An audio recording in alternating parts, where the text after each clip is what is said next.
Hello to all my amazing viewers, welcome back again. So join me today, let's make crackers. Start by adding warm milk into a mixing bowl. Add sugar, instant dry active yeast, then give it a quick mix. Next, add in your melted butter, give it a quick mix again. Then add in your 2 cups of all-purpose flour, a pinch of salt and baking powder. Then use your spatula to mix until you form a dough.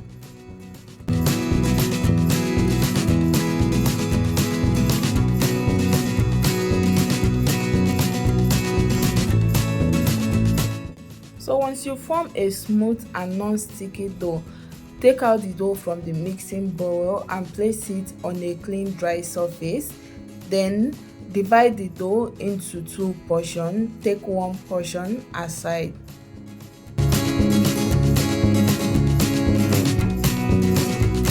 Next, use a rolling pin to roll out the dough until you flatten it.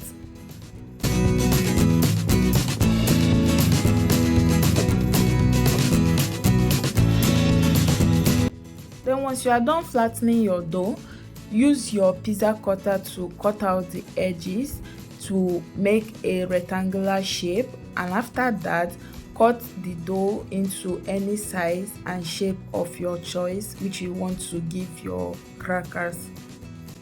And after you are done flattening and shaping your crackers, this is what it should look like. Then arrange them on your baking tray. Use a fork to create a tiny hole on your crackers, and after you are done, sprinkle some salt on it. It's optional. Then preheat your oven for about 10 to 15 minutes. Bake your crackers for 15 minutes. 15 minutes later, take out your crackers from the oven, allow it to cool down completely. Then you can serve your crackers right away or store it in an airtight container. Serve anytime you want. Please don't forget to like and share this video.